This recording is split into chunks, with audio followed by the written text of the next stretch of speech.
American tariffs. There's reporting that the EU is working with China to eliminate those tariffs for EVs. So I'm concerned that you're not familiar with which country, in fact, is actually being isolated on the world stage. Doesn't look like it's China. China needs us far more than we need China, as goes for the rest of the world. In this video, Tomi Lahren debates soy boy Brian Tyler Cohen. Tomi Lahren has to explain to Brian Tyler Cohen why Donald Trump's tariffs are an extension of his America First agenda. With that, let's watch Tomi Lahren lay the smackdown on Brian Tyler Cohen on the benefits of Trump's tariff strategy. So it's a great day for me to be here with President Trump back in office, and I can't wait to get into it. Okay, well, let's begin by what President Trump did this week, Tomi. President Trump's tariffs. There is an escalating trade war going on between the U.S. and China, while the president has placed a 90-day pause on most of his reciprocal tariffs on other countries. Wall Street seemed to like that. We've seen huge swings in the stock market. Tomi, what do you think of the president's trade policy?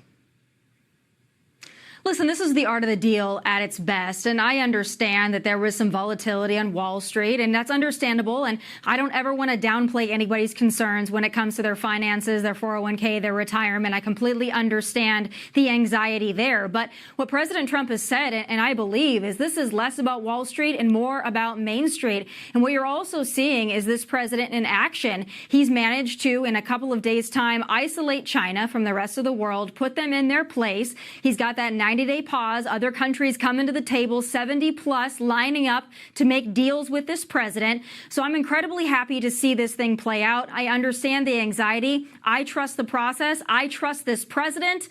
And I think that we're off to the races. Brian, do you trust this president? I don't think that I trust the president any more than most of the country trust the president on the economy right now. The reality is that this is an economic calamity that he has ushered in, and he's done it unilaterally and voluntarily. If we actually do descend into a full-blown recession, which most people, most economists are predicting that we will right now, it'll be the first time that it's done at the hands of an American president for, completely unforced as an error, a completely unforced error. The reality is that the stock market is tanking. All of our indexes are in correction territory. If a Democratic president did this, Tomi would be apoplectic at the ruin that has been ushered in. And the only time there was some momentary reprieve in the stock market is when Donald Trump himself caved on his own policy.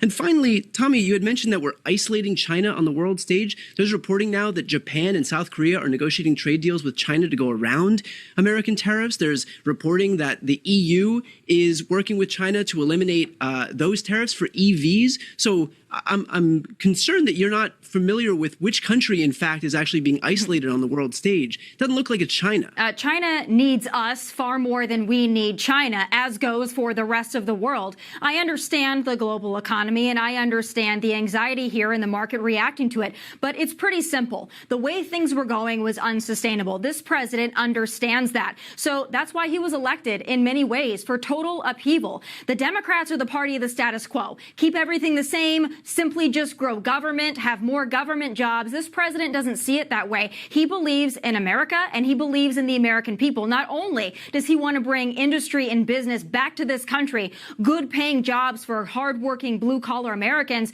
but he also understands that he is in a position uniquely to negotiate with the rest of the world, including China. This president is not inflexible. He said he's willing to make deals. He's welcoming these other countries to make deals.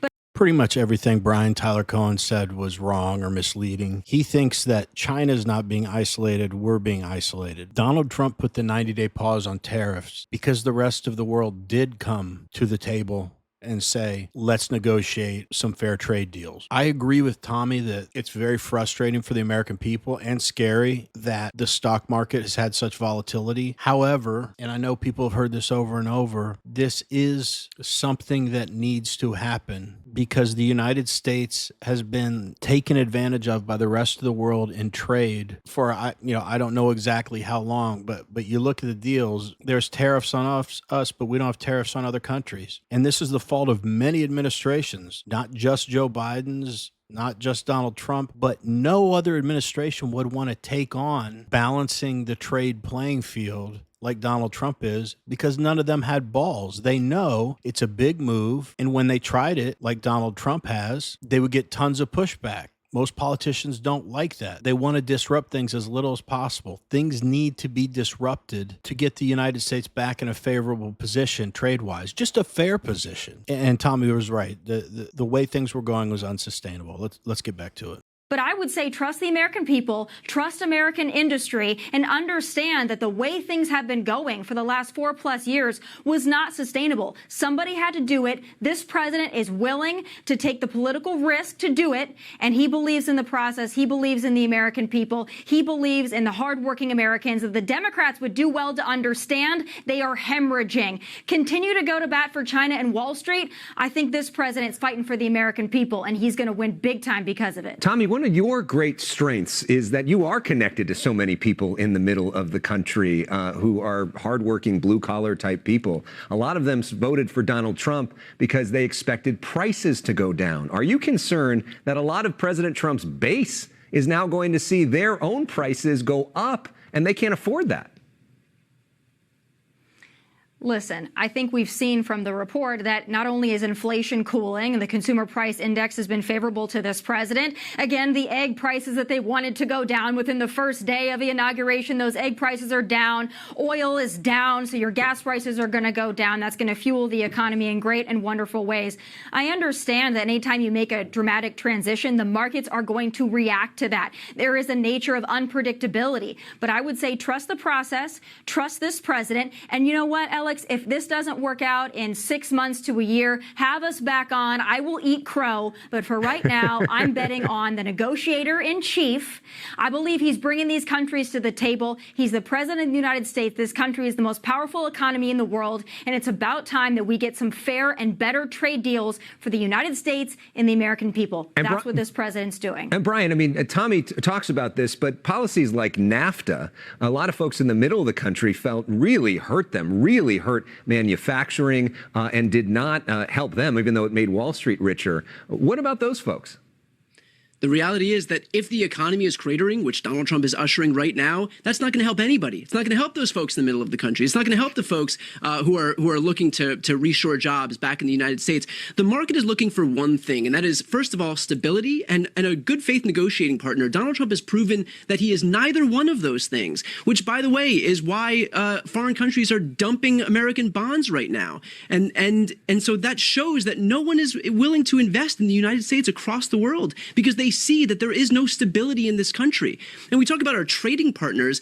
We've shown nothing but hostility to our trading partners. We've shown nothing but hostility to Mexico, to Canada. And so are these people going to be more likely to invest in the United States, more likely to get into business with Donald Trump, or less likely? We like to think of ourselves as this global behemoth that's beyond the reach of all of these other foreign countries, but we live in a globalized economy right now. And the fact If you like watching videos like this one, like and subscribe. We'd really appreciate it. Let's get back to the video. Is that we're not going to be able to do a lot of what we rely on other countries to do right here in the United States. We rely on a global economy. And right now, Donald Trump is doing nothing but making it more difficult for us to be able to negotiate those deals. And if he's tanking the economy in the meantime, that's not going to help anybody, whether they're in the middle of the country or on the coast of the country, whether they're Democrats or Republicans. We're talking with Tomi Lahren on the right, Brian Tyler Cohen on the left. Let's talk about immigration now. We have seen a massive drop-off in illegal border crossings after President Trump has really cracked down in immigration. Biggest changes probably of anything he's done from the Biden administration. There are also a series of lawsuits, though, claiming that the administration is rushing to deport people who legally have a right to be here. The administration admitting, at least in one instance, they did make a mistake. Tomi, this is your issue. What do you make of President Trump's approach to immigration? And what do you say to critics who feel like he's rushing it and some people are getting caught up in the middle who shouldn't? Brian Tyler Cohen is demonstrating exactly what I'm saying about Democrats and past administrations. He's like, the economy is tanking. We can't take it. So what that essentially means is do what all Democrats do, nothing. So what should he do now? Just go back to the exact status quo where we had a $1.3 billion trade deficit. Let China continue to steal our ideas and sell them back to us. Let China litigate in our country, buy up land, but we can't go litigate in their country. These are just off the top of my head. How many things are wrong with this? And he's like, the rest of the world isn't going to invest in the United States. there's already been, I can't remember the exact countries, but there's already been a couple countries, I think even 3, ready to invest in large manufacturing products here in the U.S. Bringing manufacturing back will do 2 things. Yes, it will bring jobs, and people complain that, oh, down the road, that'll all be done by AI, so no one will get jobs out of it. We still want the manufacturing here because we are dependent on our greatest enemy for critical goods. So if the day comes when there are really escalated tensions between China and the United States, we can't be purchasing all the things we need from China. So we need to wean off our dependence on China, bring manufacturing back, bring jobs back, bring the middle class back. And Brian Tyler Cohen's just being disingenuous. Every time I turn on the TV, Donald Trump's meeting with a new world leader, and there are all smiles. All he's doing is looking for a good faith negotiation instead of the garbage deals that we've gotten ourselves into over the years. Let's wrap with the video. Well, listen, if you're an illegal alien, you have no legal right to be in this country, so you're not getting caught up in anything. I would just say that. I can't wait to talk about the so-called administrative error, and I can't wait to listen to Brian Tyler Cohen defend criminal illegal aliens. That's a wonderful hill for Democrats to die on. I encourage you to continue doing that. But I'll tell you this. President Biden said it couldn't be done. He said you cannot secure the border without the bipartisan border bill. Well, I guess that was a lie, just like everything else they fed to us during those 4 years where we essentially had a vegetable in office. It can be done. President Trump has managed to do it in less than 3 months. When you had border crossings, thousands a day, and now you're down to about a handful of gotaways, if that, I think this is an incredible success. Not only are we deporting criminal illegal aliens, we're keeping people from coming into this country illegally so we don't have to deal with the problem of deporting criminal illegal aliens 5-10 years down the road. This is an incredible success. President Trump has been able to do it in rapid speed, and there's nobody getting caught up that has a legal right to be here. You come into this country illegally, you are up for deportation. That might make Democrats mad, but I think that most of us on the right and the country that voted for this are quite happy with what's going on. I don't want to hear Brian Tyler Cohen pout over that answer. She's absolutely right. Look at what disarray the Democrat Party is in. Right now, the Democrats' focus is bringing an illegal, criminal, MS-13 gang member, wife-beating, suspected of sex trafficking gang member back to our country. That's where they're focusing tons of time and taxpayer dollars to freaking fly to El Salvador. And you think, wow, that is bad. They've really lost the plot. It gets worse.